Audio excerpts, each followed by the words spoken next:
en su grande misericordia, en su grande amor, nunca nos deja ni nos dejará. Y eso es una de las cosas que hacen que nuestra fe crezca. Él siempre está al cuidado de nuestra fe. Gloria a Dios. Quiero dejarle en su corazón este pasaje. Quizá usted ha leído este pasaje. Evangelio de Juan, capítulo 5, verso 1. ¿Me regalas poquita agua? Evangelio de Juan, capítulo 5, verso 1 dice: después de esto se celebraba una fiesta de los judíos y Jesús subió a Jerusalén. Y hay en Jerusalén, junto a la puerta de las ovejas, un estanque que en hebreo se llama Betesda y que tiene 5 pórticos. En estos yacía una multitud de enfermos, ciegos, cojos y paralíticos que esperaban el movimiento del agua. Porque un ángel del Señor descendía de vez en cuando al estanque y agitaba el agua. Y el primero que descendía al estanque después del movimiento del agua quedaba curado de cualquier enfermedad que tuviera. Estaba ahí un hombre que hacía 38 años que estaba enfermo. Cuando lo vio acostado allí y supo que ya llevaba mucho tiempo en aquella condición, le dijo: ¿quieres ser sano? El enfermo le respondió: Señor, no tengo a nadie que me meta en el estanque cuando el agua es agitada. Y mientras yo llego, dice, otro baja antes que yo. Jesús le dijo: levántate, toma tu camilla y anda. Y al instante el hombre quedó sano, tomó su camilla y echó a andar. Padre, te damos gracias por tu bondad, gracias, Señor, por tu pueblo que sube a este lugar a bendecirte, a adorarte, a darte gracias. Gracias, Señor, por tu palabra, por tu presencia, por el cántico nuevo, por los corazones que han aprendido, Señor, a adorarte, a bendecirte, a exaltarte por medio de los cantos. Gracias, eterno Dios. Mientras tu palabra, Señor, es predicada, te pedimos que tú envíes, Señor, sanidad a los corazones, las mentes, el espíritu, el alma de tu pueblo, Señor, el cuerpo, Dios bueno. Envía sanidad. Tu palabra es salud, tu palabra es vida, tu palabra es paz, tu palabra es sanidad. Eterno, obra, Señor, por medio de ella, Señor, en cada cuerpo enfermo, en el nombre de Jesús. Amén y amén. Cada vez que veo a José que se pone de pie a leer la palabra, recuerdo que teníamos nosotros una costumbre allá en San Diego, gracias, que a la hora de predicar la palabra, todos, a la hora de leer la escritura, todos se ponían de pie. Y tomamos eso de el libro de Esdras. Cuando Esdras leía la ley, todo el pueblo se ponía de pie. Vamos a agarrar esa costumbre de ahora en adelante. Cada vez que leamos la palabra antes de predicar, todos de pie, en reverencia a la palabra. Fíjese, hermano, que hay algo acá que yo quiero dejarle en su corazón y que es sumamente importante que nosotros podamos aprender esto. Usted sabe que en Israel habían 7 fiestas, que eran Pascua, Pentecostés y Tabernáculos. De las 7 fiestas sobresalían 3. O sea, las 3, Pascua, Pentecostés y Tabernáculos, de las 7. Pero cada vez que era una fiesta, por lo regular toda la ciudad, todo el pueblo, toda la nación lo celebraba y lo celebra hasta el día de hoy, porque las fiestas que celebra Israel, no importa en qué nación estén los judíos esparcidos, hasta allá celebran las fiestas. Y cada vez que las celebraban, pues era una preparación con alegría, con siempre dispuestos a que no faltara nada de todo lo necesario para esa fiesta y de alguna manera buscando siempre pasarla bien. Eso creo que no necesitamos entenderlo, puesto que muchos de nosotros acostumbrábamos a celebrar fiestas, aunque las celebramos ahora, pero acostumbrábamos a celebrar fiestas antes de venir a Cristo. Y creo que siempre, imagínense los cumpleaños, los 15 años, las bodas, todo lo que el mundo celebra siempre se prepara bien, con comida, con música, y claro, en el mundo con todo licor y cuanta cosa, ¿verdad? Pero lo que me llama la atención de este pasaje, y yo puedo ver que dice se celebraba una fiesta de los judíos. Toda la ciudad, hermanos, se preparaba, toda la ciudad siempre con la disposición de pasarla bien. Una fiesta en Israel involucraba visitantes y familiares de todas las ciudades. Usted se recuerda cuando cayó el Pentecostés, había gente de todos lugares y los oyeron hablar en las lenguas de todos ellos. Cuando se celebraba la Pascua, venían gente de otras ciudades, y las fiestas las hacen en grande. La mayoría de esas celebraciones, repito, con comida, música y quizás hasta estreno, ¿verdad? Porque me imagino que buscaban la manera de cómo presentarse bien, ¿verdad? Para esa fecha. Era una celebración a nivel de familia, amigos, conocidos, vecinos, toda prácticamente la ciudad en alegría. Yo me puse a pensar en este hombre que tenía 38 años de estar enfermo y que la Biblia no lo relata, pero probablemente lo llevaban todas las mañanas, lo dejaban quién sabe hasta qué hora, o probablemente algunas veces hasta ahí se quedaban, ¿no? Y pensaba por un momento el corazón de este hombre, el sentir de este hombre, no era como todos los que estaban celebrando la fiesta.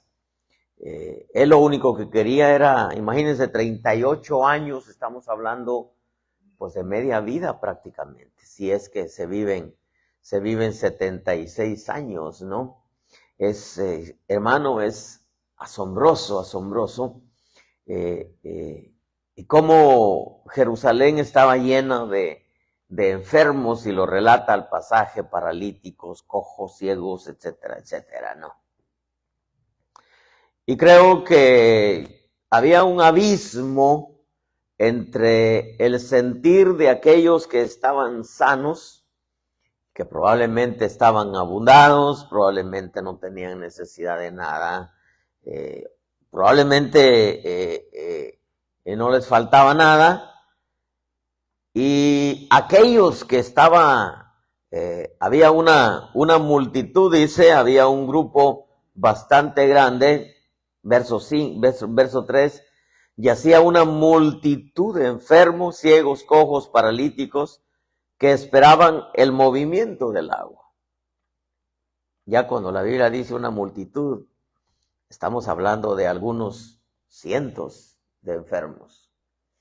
Entonces como que la ciudad estaba dividida entre la algarabía de muchos que iban a esa fiesta, porque, repito, el pueblo de Israel siempre ha acostumbrado las fiestas a hacerlas en grande.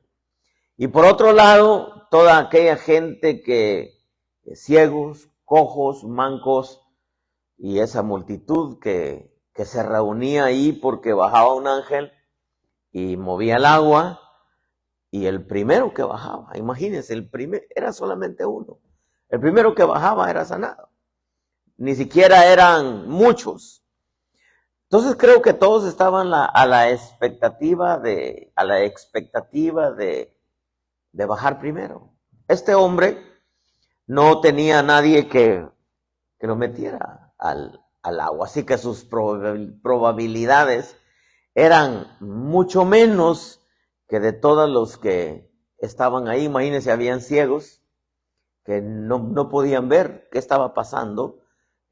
Bajaba el ángel y cómo se iba a meter, no sabemos si había alguien que los metiera. Entonces pienso que era bastante triste para ellos el estar enfermos cuando se celebraba una fiesta en grande. Betesda, porque dice que el estanque o el pozo se llamaba Betesda, y Betesda significa casa de amabilidad, casa de amabilidad. En inglés es kindness, y eso significa el acto voluntario de ser amigable, generoso y considerado para con otros o incluso para con uno mismo. Esto todavía nos amplía un poco más la magnitud de la fiesta. Yo recuerdo cuando se celebraban las fiestas allá en Guatemala, especialmente lo que es, bueno, todas las fiestas, ¿no? Pero lo que era el 24 de diciembre, hermano, yo era un niño, pero a la casa que yo entrara, o a la casa que entráramos el grupo que andábamos siempre, había música, había baile, habían tamales, había comida en abundancia. Y ahí bailábamos 2, 3, 4, 5. Y hermano, nos íbamos a la casa de enfrente igual, como nos conocían todos. Había comida, había ponche, había esto, había el otro. Y salíamos de ahí a los 20, 30, 40 minutos y a otra casa, y a otra casa, y a otra casa, hasta que se llegaba la medianoche. A la medianoche, pues a quemar cohetes, que el abrazo, y pues uno se abrazaba hasta con gente que ni conocía. Porque pues en la fiesta todo es amistad, todo es alegría, todo es comida, es baile, etcétera, ¿no? Entonces yo me imagino, y discúlpeme que le ponga le ilustre así un poquitito la fiesta, aunque es natural que Israel la celebraba de otra manera. Pero en una fiesta, hermano, todos son amigables, todos son generosos, todos son considerados unos para con otros. Coma, hermano, coma, y uno dándole ofreciéndole comida sin siquiera conocerlo, ¿no? Yo me recuerdo que cuando íbamos a alguna fiesta con mis amigos, y éramos pequeños, hermano, 12, 13 años.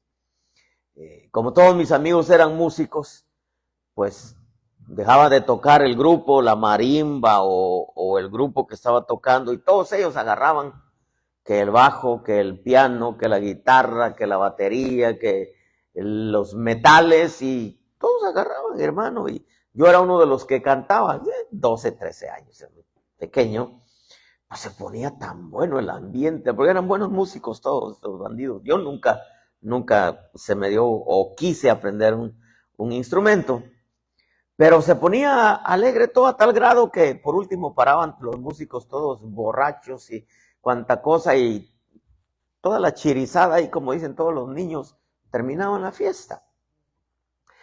Porque en una fiesta, hermano, hay amiga, uno se convierte en amigo hasta de los que no conoce.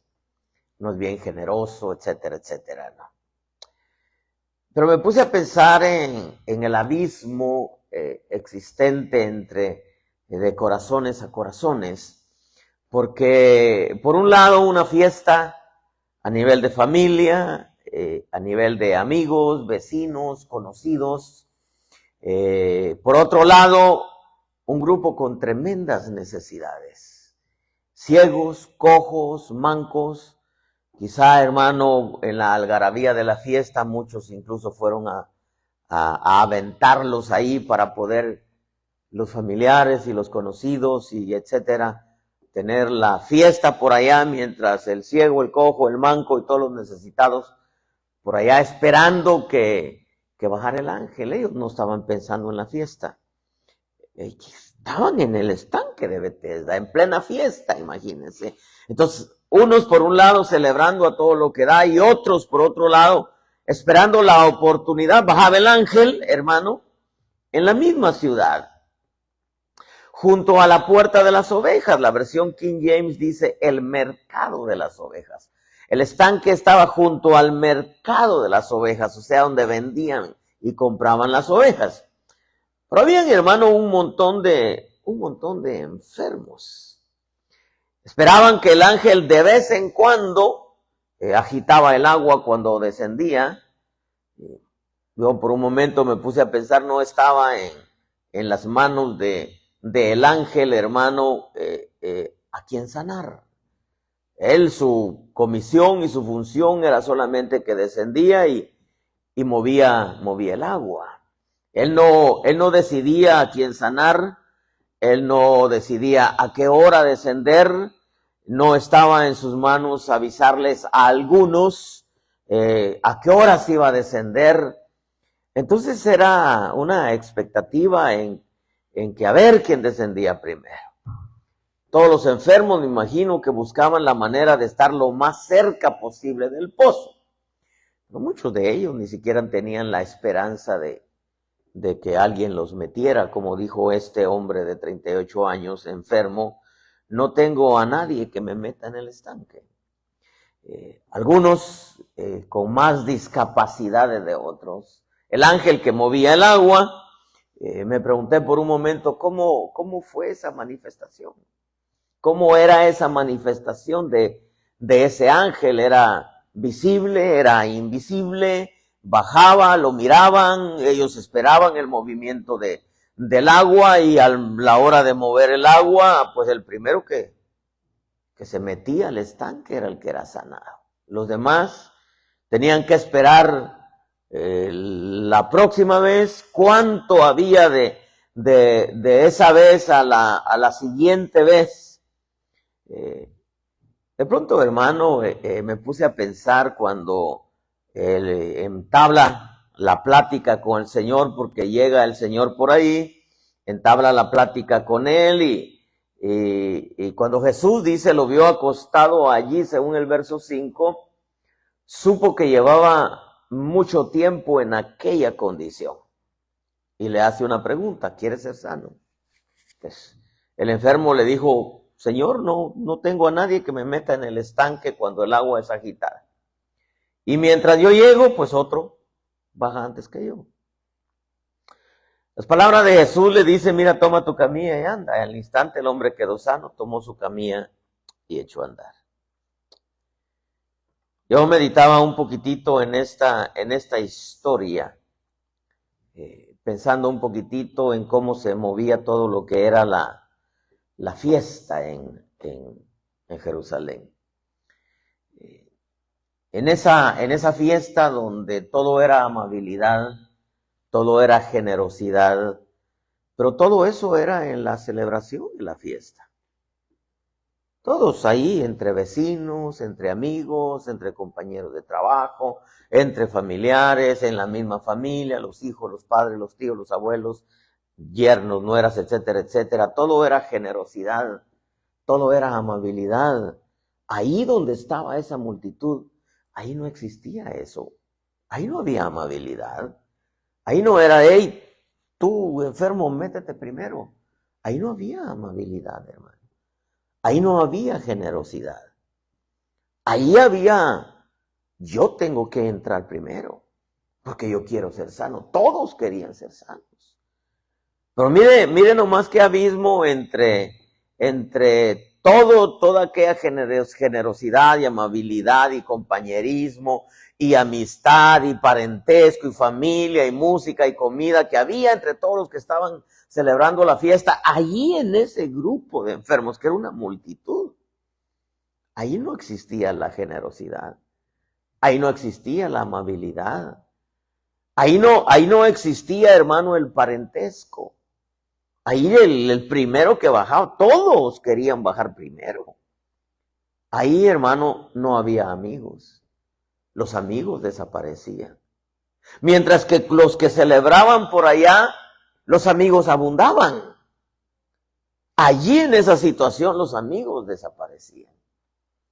Ahí, hermano, no había familia, a tal grado que dice, no tengo a nadie que me meta en el estanque. O sea, ahí no estaba la familia desaparecía. ¿Dónde estaba la familia en ese momento? Quizás celebrando en su casa, o en la casa de los vecinos, o en la casa de los padres, o de los tíos, o de los hermanos, o de los hijos. El otro estaba allá. ¿Por qué no se lo llevaron a su casa y celebraron con ellos? ¿O por qué no se vinieron todos ahí si sabían que había una oportunidad de que ese ángel bajara y tocara el agua, se moviera y entre todos echarlo si es que alcanzaban? Porque imagínense, si todos hubieran llevado a sus familias, ahí no había amabilidad. No, tú primero, tú baja. Ahí no había una votación de, mira, tiene más que todos nosotros aquí, 38 años, hay que meterlo, que se sane. No, ahí era, ráscate con tus uñas. Ahí, si logras entrar, pues lograste entrar, y si no, pues ahí te quedarás, pero yo me voy a tirar primero al agua. Ahí no habían padres, ni siquiera sus padres estaban ahí. Claro, la Biblia nos relata que tenía padres, pero eran 38 años, hermano. No estaban los padres, no estaban los hermanos.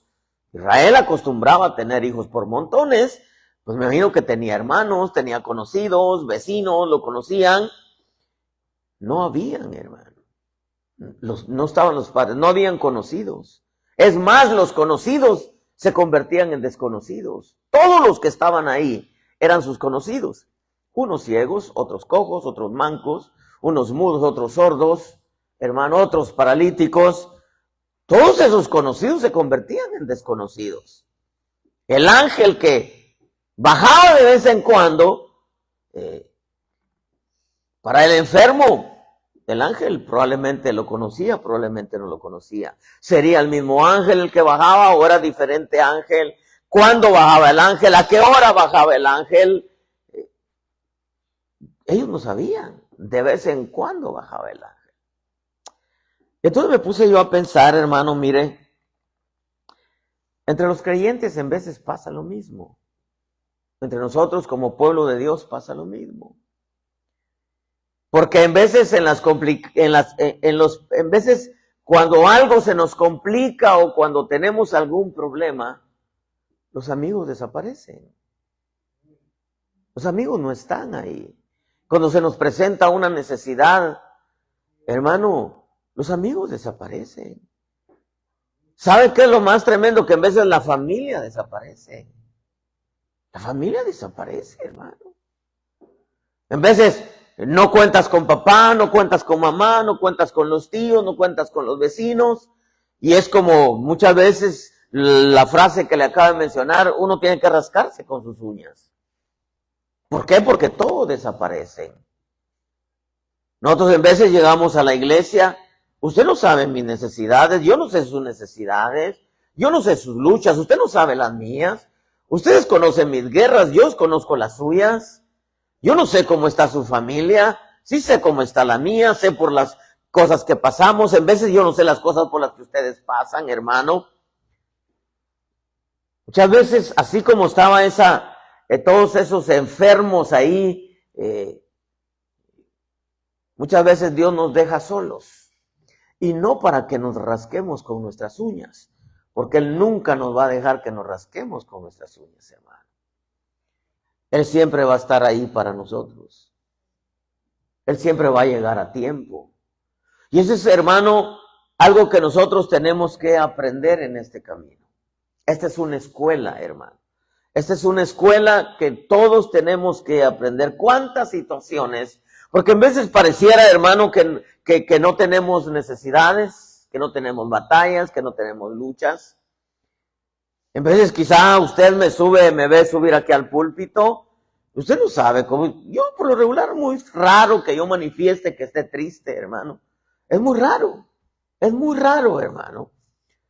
Pero como dice aquella famosa frase de mi abuela, nadie sabe lo que está en el fondo de la olla, sino solo la cuchara que lo mueve. En veces, como decía, caras vemos, corazones no sabemos. Pero en veces, hermano, estamos así, estamos como esos enfermos que en veces no contamos con los amigos. Yo no tengo amigos, hermano, ni uno solo. En veces no contamos con los amigos porque en los momentos difíciles los amigos desaparecen. En los momentos difíciles en veces la familia desaparece. En veces los padres desaparecen. En veces los conocidos desaparecen. En veces hasta el auxilio angélico desaparece. Pero una de las cosas que tenemos nosotros que aprender en este camino es que Jesús nunca va a desaparecer. Él siempre va a estar ahí.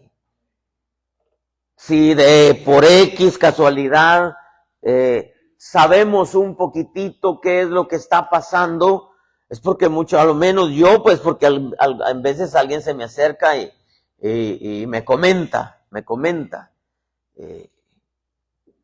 alguna lucha, alguna batalla, algún problema que está pasando.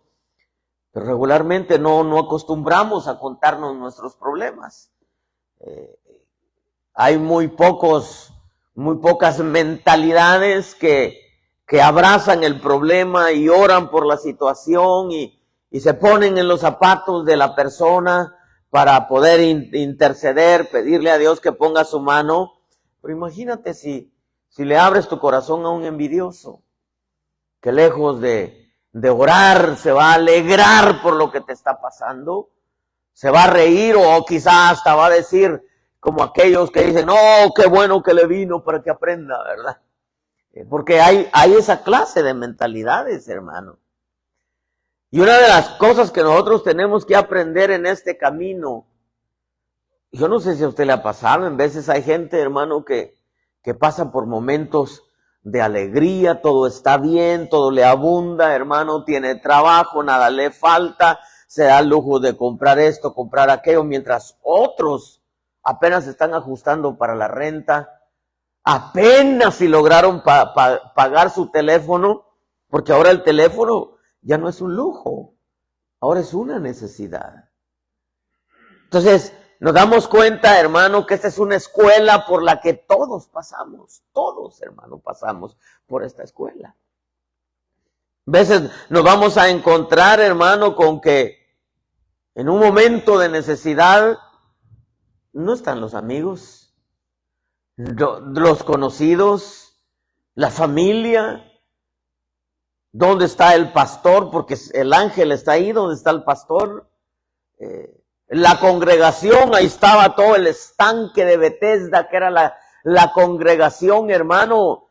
Pero muchas veces el creyente que no ha aprendido, muchas veces es como el asadón, ¿verdad? Solo para adentro. Y solamente primero yo, segundo yo, tercero yo, cuarto yo. Pero muy pocos han aprendido a lo que es la sabiduría celestial, que es la amabilidad, que es tu primero. Muy pocos han aprendido en realidad la mentalidad del Señor Jesús. Una ciudad estaba con toda la alegría y tirando la casa por la ventana, y por otro lado, un grupo que no querían celebrar la fiesta, ellos querían ser sanos. Ellos querían que su problema se le arreglara. Ellos querían que alguien llegara y le dijera, tú primero. Todos se conocían, pero cuando se llegaba el momento de que el ángel iba a bajar y se alborotaba y el mensaje y se corría la noticia que va a bajar el ángel, todos eran desconocidos. Porque no les importaba el otro, no les importaba el dolor ajeno, no les importaba la necesidad ajena. Y quizá alguien diga, bueno, es que nosotros en veces desconocemos qué pasa con la otra persona. Pero esta es una escuela, hermano, el poder entender que Dios nos ha llamado a nosotros a amarnos como hermanos, a respetarnos y de ser posible a ayudarnos. Pero es una escuela dolorosa, pero efectiva, cuando Dios nos enseña que tenemos nosotros enteramente en lo absoluto al 100% que depender directamente de Él. ¿Sí me estoy explicando? Eso se aprende bajo el dolor de la soledad, bajo el impacto de una necesidad en donde nadie, y quizá muchos no tienen esa confianza de ir a pedir el favor, quizá porque les da vergüenza, quizá porque el temor al rechazo, o quizá porque algunos van a decir, bueno, ¿y qué si me dice que no? Pero esa es una escuela de la que nadie se escapa, hermanos. Nadie. Porque al final de cuentas lo que Dios quiere es que aprendamos a depender directamente de Él. A levantar siempre nuestros ojos a lo alto. Y el hecho de que nadie nos ayude, de que nadie nos tienda la mano, de que nadie auxilie en nuestra necesidad, eso no representa de que tenemos que agarrarla en contra de aquellos que no nos ayudaron, no. Sino que nosotros aprendamos a depender directamente de Dios. Porque yo no sé si a ti te ha pasado que alguna vez pides un favor y no te lo hacen. No te lo hacen. Y si algunas veces pides un favor y te lo hacen a medias. Otras veces pides un favor y tú lo necesitas urgente y te dejan de último. Y después que te dijeron que sí te lo iban a hacer, no te lo hacen. Y no me refiero a que me prestas dinero, nada. Siempre son favores, hermano. Hermano, fíjese que se me descompuso mi auto. ¿Pudiera usted darme un raite, como dicen con el Spanglish, va al trabajo? Ay, hermano, fíjese que, híjole, yo no puedo, ¿verdad? Y muchas veces quizá pudiendo, ¿no? Y al final te das cuenta que sí podía, pero dijo que no.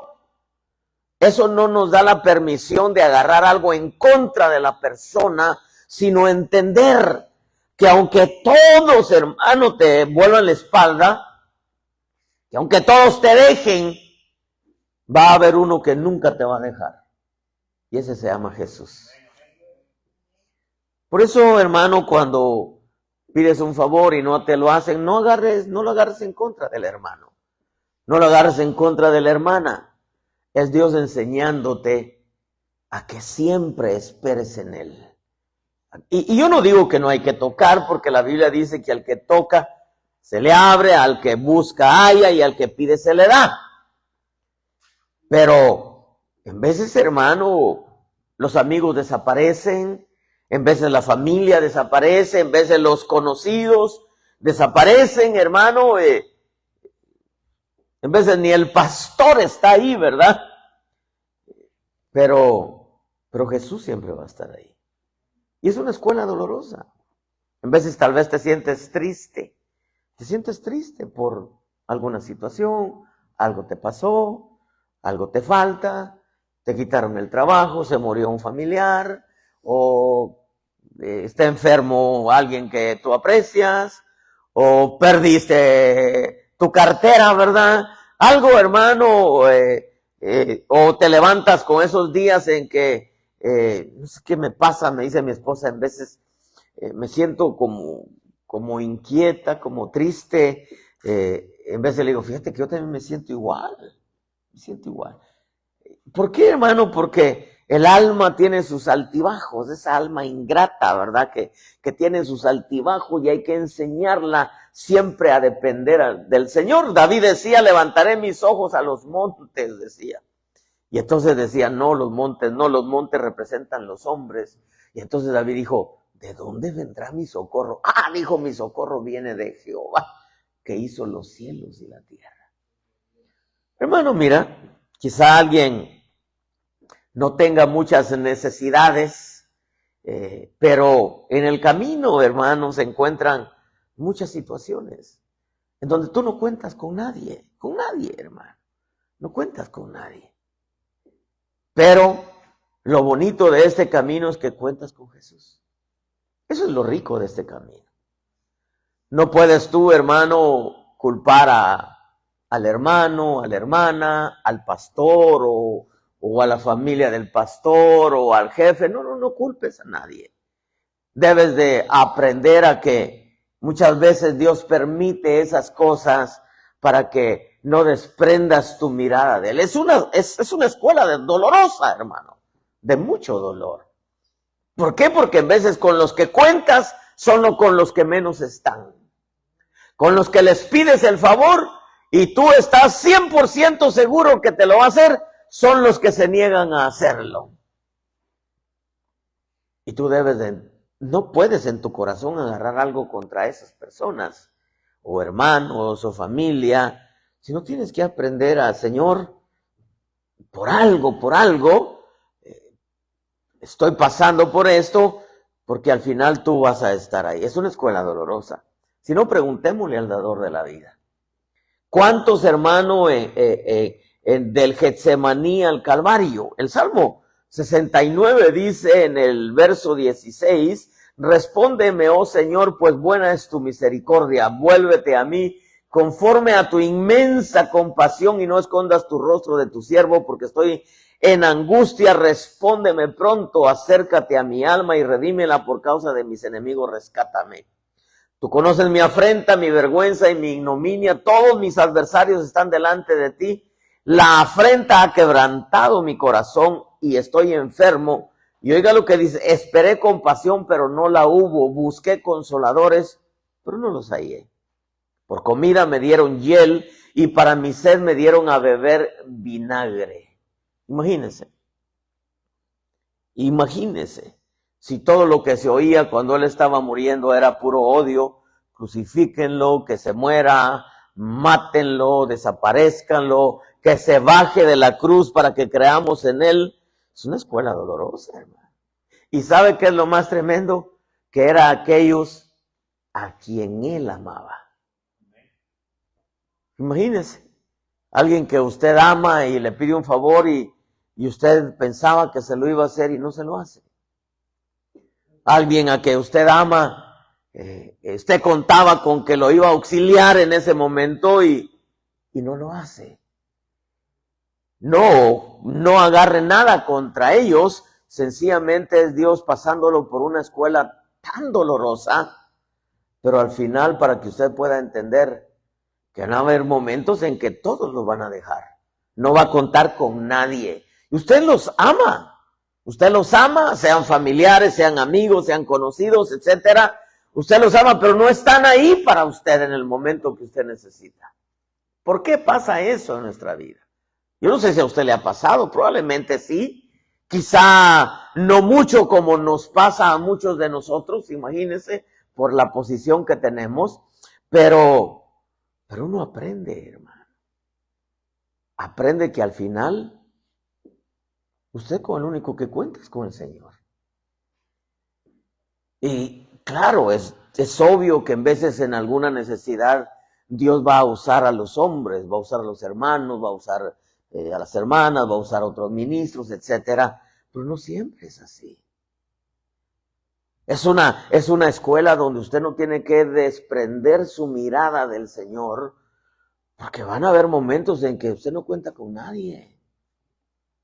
En que probablemente nadie sepa lo que usted está pasando, nadie conoce su corazón, pero que al final el Dios bendito va a estar ahí. Es una escuela dolorosa. Imagínense el camino del Getsemaní al Calvario, hermano. Pedro lo acababa de negar, imagínense. Los apóstoles, quizá el que se recostaba en el pecho, Juan, que era el que me imagino lo seguía de más cerca, no podía acercársele porque pues la humanidad del temor no lo dejaba, etcétera. Jesús quedó solo. El Padre estaba con él.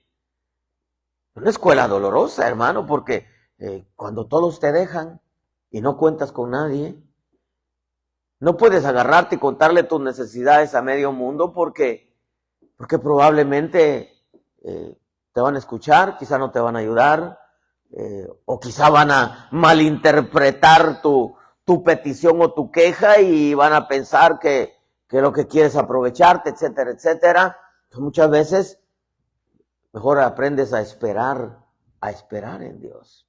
Una escuela dolorosa, pero efectiva. Mire, por ejemplo, Pablo dice en este pasaje, en 2 de Timoteo 4:16, dice, en mi primera defensa, dice, nadie estuvo a mi lado. Imagínense, nadie. ¿Cuántos ministros conocía Pablo? Nadie estuvo a mi lado. Todos me abandonaron. Todos me abandonaron. Todos me abandonaron.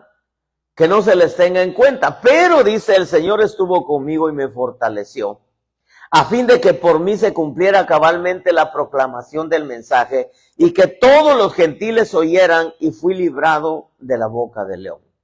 El Señor me librará de toda obra mala y me traerás a salvo a su reino celestial. A él sea la gloria por los siglos de los siglos. Amén. Todos los hombres de Dios pasaron por eso. Preguntémosle a los héroes de la fe, viviendo en cuevas, en montañas, vestidos con pieles de ovejas, el animal que encontraran lo mataran para poder vestirse, cubrirse. No dice que habían 5 en una cueva, no. Muchas veces tal vez uno solo, como en el caso de Elías. Elías en la cueva, huyendo de Jezabel. ¿Quién estaba ahí? Él mismo dice, Señor, han dado muerte a tus profetas, han derribado tus altares, solo yo he quedado. Al decir solo yo he quedado es porque él se sentía solo. No había nadie. Mientras, claro, Abdías estaba escondiendo, hermano, a otros en cuevas, alimentándolos con pan y agua, pero él se sentía solo. Conmigo en veces me llaman ministros, y abren su corazón conmigo, ¿sabe qué? Me siento solo. Me siento solo. En veces tengo un pueblo que pastoreo, pero no siento que estén conmigo. Me dice, no siento que estén conmigo. Me siento solo. Estoy triste. Y le digo, hijo, pues ya somos 2. Porque en veces me agarran también a mí, hermano. A mí no me duran mucho las tristezas, pero me agarran en un momento en donde estoy pasando por una situación, hermano. Y le digo, hijo, este es el camino. Imagínense al Señor Jesús en la cruz del Calvario, cuando decía, lema, lema, sabactani. Pensaban que llamaba a Elías. Elí, Elí, lema, sabactani. Pensaban que llamaba a Elías. Si hubiera llegado Elías, ¿qué podía hacer a Elías por él? ¿Bajarlo de la cruz?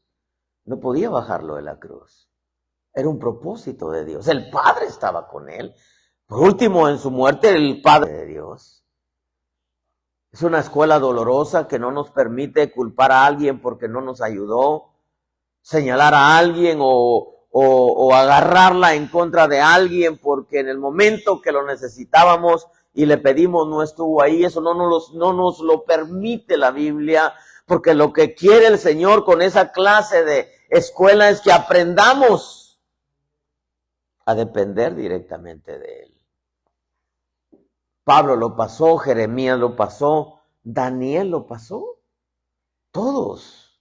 Es una escuela, hermano, en donde, si imagínense, aquí nos pusiéramos a hablar de todas las necesidades que tenemos. Quizá algunos no tienen muchas, gracias a Dios. Pero mi pastor acostumbraba a decir, en veces pudieran decir, no, quizá el pastor no tiene problemas. Y él decía esta frase, decía, ustedes no se han dado cuenta que del tamaño del sapo es la pedrada, decía él. Como diciendo, aquí nadie se le escapa y aquí entre más estamos arriba, los ataques son más fuertes, las situaciones son más fuertes. Hemos aprendido a luchar contra ellas, hermano.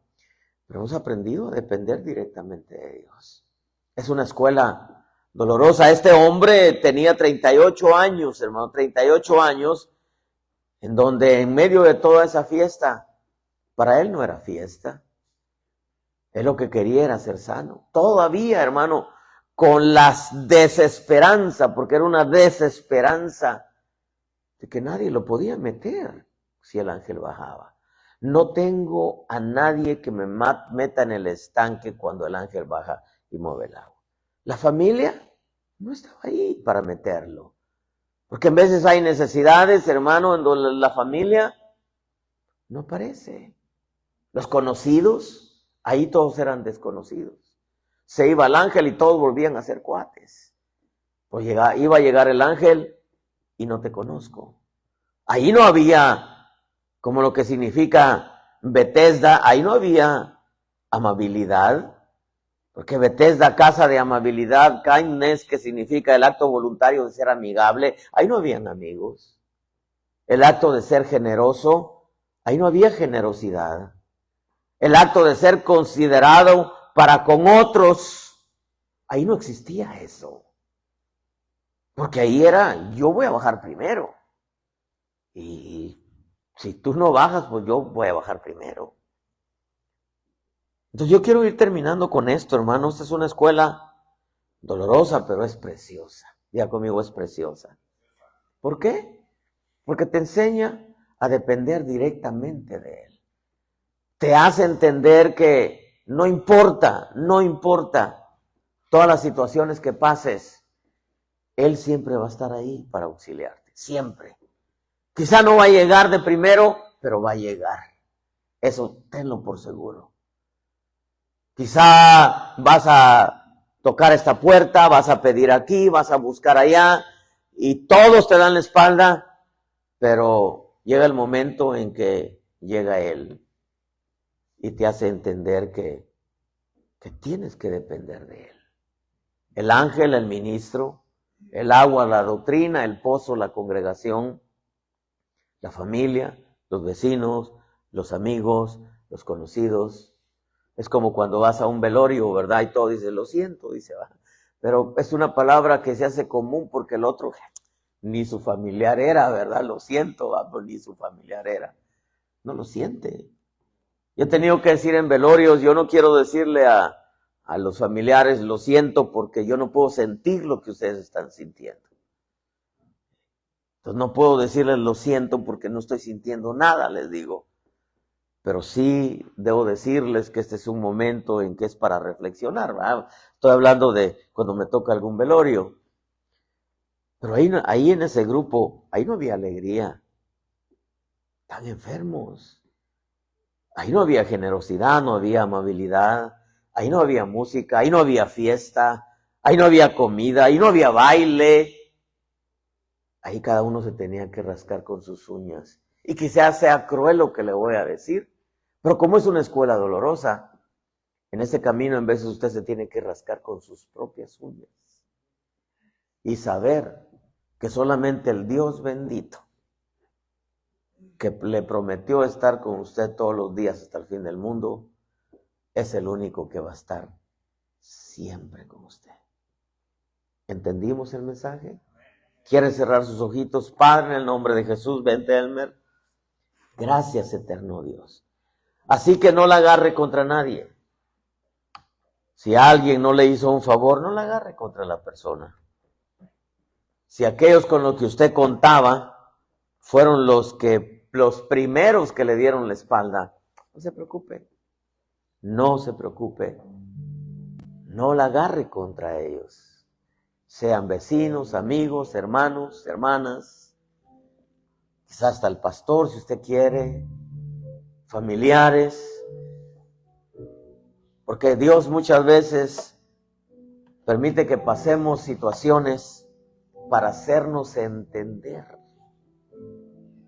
que Él va a estar siempre ahí, que Él va a llegar siempre a tiempo.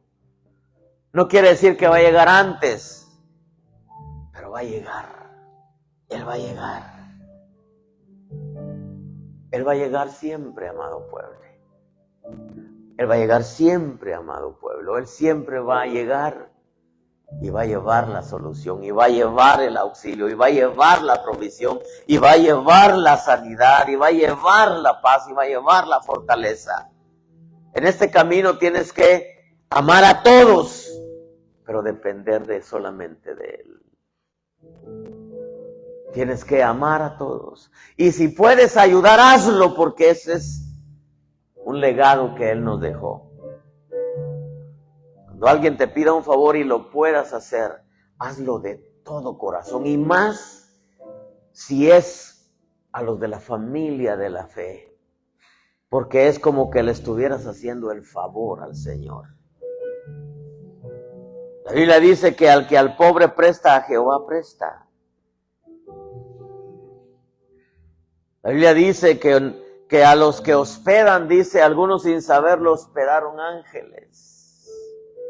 La Biblia dice que hay que tenderle la mano al necesitado. Pablo siempre pedía que se le tendiera la mano a los que necesitaban. Pero al final de cuentas, amado pueblo, el único que nunca te va a dejar y nunca te va a fallar y siempre va a estar ahí y nunca te va a pedir que le pagues el favor que te hizo, se llama Jesús. Nosotros como ovejas llegamos a la congregación y nadie sabe cómo llegamos. Pero Él sí sabe cómo llegamos. Nadie sabe las necesidades que tenemos, pero Él sí las sabe. Lo precioso de esto es que Él siempre va a estar ahí. Pero la escuela, amados hermanos, es dolorosa. Porque te va a doler cuando con el que tú contabas no estuvo ahí cuando lo necesitabas. Y en veces es gente que dice que son tus amigos, es gente que dice que te aprecia, que te valora, pero no está ahí cuando lo necesitas. Pero muchas veces Dios permite eso para que nunca quites tus ojos del Señor y para que siempre estés consciente de que Él va a estar ahí siempre. Aunque todos te dejen, Él va a estar ahí siempre. No importa cuál sea la necesidad, si es una sanidad, una provisión, una medicina, un doctor, un abogado, un trabajo, un consuelo, un abrazo, Dios siempre va a estar ahí. El Señor Jesús siempre te va a abrazar. Él va a llegar, aunque todos te dejen, cuando tú te sientas solo alguna vez. No reclames a nadie, no culpes a nadie. Es Dios enseñándote a que Él siempre va a estar ahí, trayendo en sus manos la solución, la respuesta, la provisión, la fortaleza, la esperanza. Siempre va a traer algo para fortalecer tu fe. Porque es una de las cosas que Él desea, que tu fe sea fortalecida. Cuando te sientas solo, te sientas sola, no culpes a nadie. Levanta tu corazón y tu mirada al cielo. Él siempre va a estar ahí. Padre, gracias. Gracias por darnos la oportunidad de poder, Señor, venir delante de ti. Porque me amas, me amas.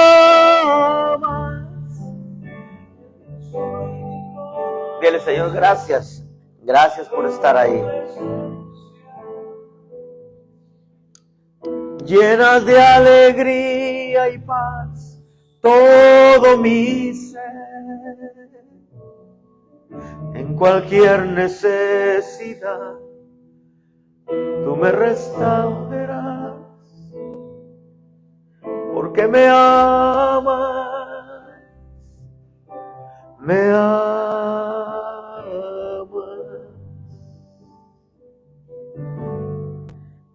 gracias. Gracias. Quizá en veces, Señor, nos sentimos como este hombre. En veces las situaciones, los problemas duran buen tiempo, Señor. Pero al final tú vas a estar ahí. Dile, al final tú vas a estar ahí. Al final veremos tu mano, veremos tu auxilio, veremos tu fortaleza, veremos tu respuesta. Al final, Señor, de cualquier situación, sea familiar, matrimonial, sea con los hijos, sea del trabajo, sea de salud, sea económico, sea, Señor, alguna situación legal, Padre, nosotros dependemos. Dile, yo dependo de ti, Señor. Sé, Padre bueno, que tú nunca me vas a dejar. ¿Cómo no buscarte? ¿Cómo no servirte, Señor? Si tú has sido fiel. Tu amor ha sido fiel, Señor. Gracias. Gracias.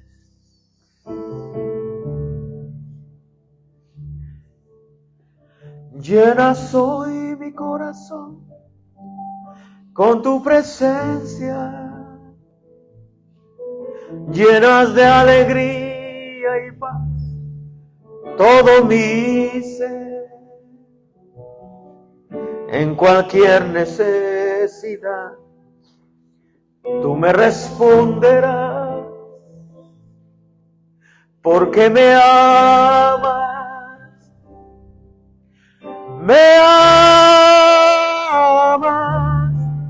llenas hoy mi corazón con tu presencia, llenas de alegría y paz todo mi ser.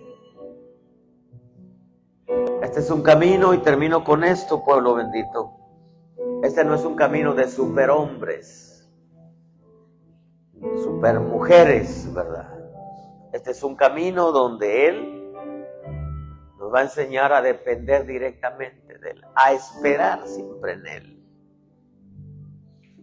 No culpes a nadie, sencillamente entendamos que es Dios enseñándonos un camino doloroso, pero una forma de conocerlo gloriosa, en donde sabes que no importa la situación, Él está ahí siempre. Padre, gracias.